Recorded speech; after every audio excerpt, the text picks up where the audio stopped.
iOS 14.5 has arrived, and like it or not, you're using SKAdNetwork to get the most value, to optimize your marketing data, to understand what's happening, what's going on, and to get better at mobile marketing on iOS. Doesn't mean that everything's perfect. Doesn't mean that the world is what it used to be and that you still have IDFA and perfect knowledge and granularity what's going on. We're going to talk with Singular CTO Eran Friedman about some of the challenges of SKAdNetwork and maybe just a little bit about how to overcome them. Welcome, Eran. Thank you, John. Yeah, great to be here.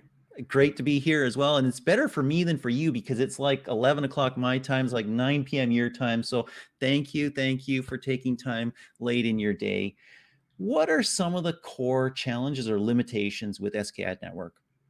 I would say that the first, most basic thing is that compared to what everyone is used to, SKAdNetwork is the data is completely distributed. So you as a marketer, it's not like you're getting all the SKAdNetwork data directly. It gets directly to the ad network. So one thing you need to do is actually get access to the data, like literally collect the data from each partner and make sure each one has like their own kind of formats and limitations themselves. So you need to make sure you collect it to a single place to even start looking at the data. Then the second piece is once you start looking at the data is basically the limited granularity that SKAdNetwork provides out of the box. So there's a lot of content out there about the various limitations. They only use a specific range of 1 to 100 campaign IDs.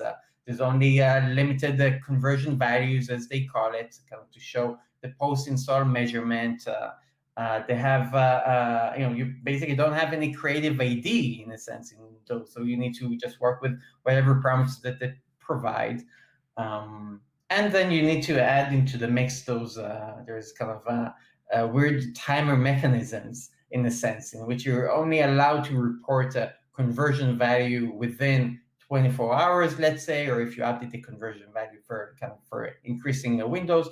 But in a sense, just to keep that short, the granularity is based on very specific identifiers, very limited, kind of encoded there, and very short-term conversion value kind of measurement.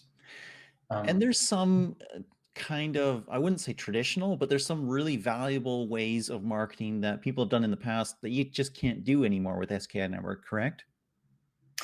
Yeah, that's correct. Yeah, there's definitely, if you look at the different types of marketing. So, like for example, if you run retargeting campaigns, for example, so SKAdNetwork doesn't support re-engagement for your existing users, basically users with the existing apps. They do have support for re-downloads, but it only happens if the user has already deleted the app before, just as an example.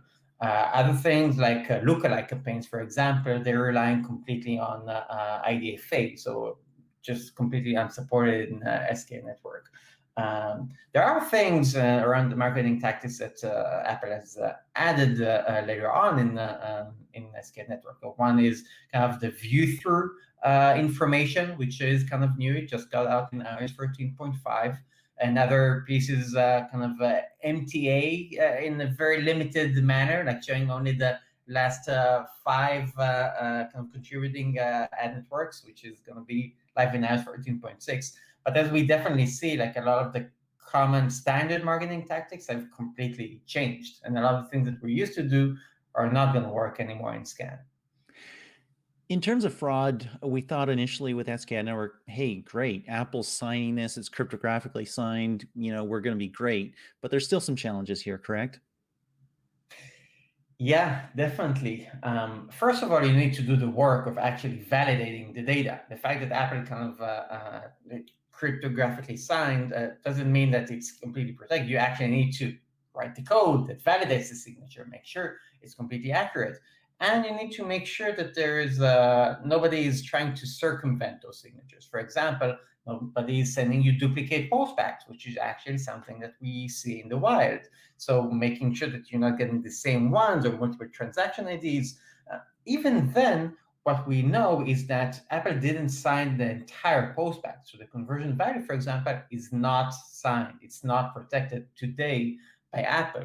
which means that you need kind of to figure out how to really rely on the conversion value that you're getting from the postback. That's a big challenge. Ron, I think you just revealed something that I'm not sure that Singular has revealed before. You've seen duplicate postbacks, SKAdNetwork postbacks in the wild.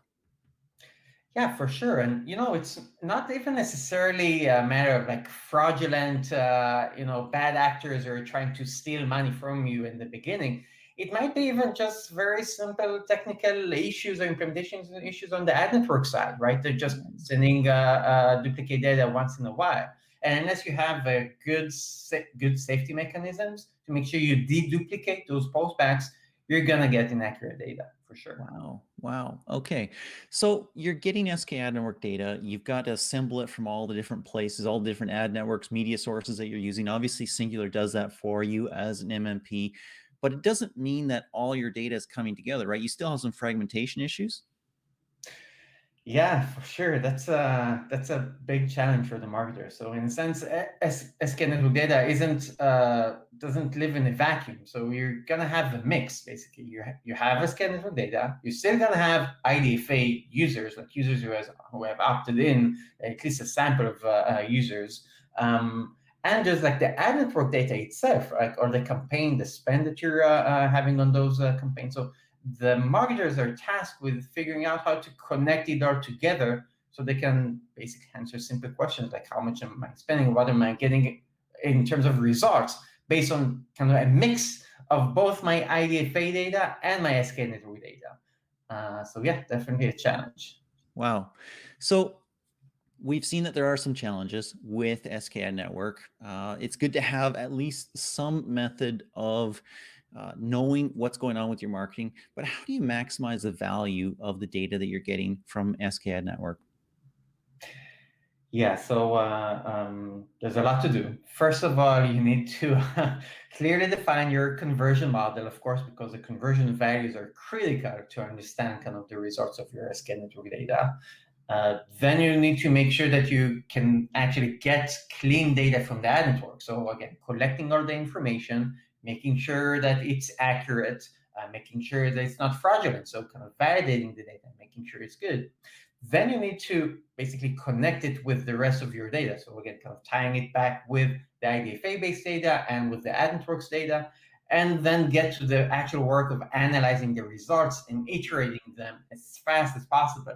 So trying multiple conversion models, trying to see kind of the results in different variations and optimize your models to get the best results in a sense. You also have to send some data back to ad networks, right? Because you've defined your conversion models, but that might be some numerical value, and an ad network has no idea if 2 means that's horrible, nothing happened, user did nothing, dropped after a day, or if 10 means perfect user, best, bought $100 in the first day, right? Yeah, you're completely right. And it might be unintuitive at first, but the conversion model isn't only used for you to analyze your data. The ad networks must know the conversion model themselves to be able to optimize. One of the critical tasks is actually communicating the model to each one of the ad networks. And most of these have basically automated APIs to figure out how to transfer it. So you need to kind of understand how to map these together. So yeah, definitely a lot of work there. Tons of work that you've mentioned multiple times for mobile marketers and developers. Is the short answer use Singular Scan? Yeah, for sure. So I think, generally speaking, I think that like SKAdNetwork data is going to be a huge critical component in iOS, and the spend is not going to just disappear. You're going to have to keep spending on iOS, and the innovative companies who would focus on it and figure out how to make the most of it, I think would benefit the most. And definitely, we feel that kind of our advanced solution for SKAdNetwork data provides all these capabilities to our customers. So as you said, like in short, if you want to maximize the use of SKAdNetwork, definitely use Singular. Excellent. Thank you so much, Ron, for your time. Yeah, thank you for having me, John.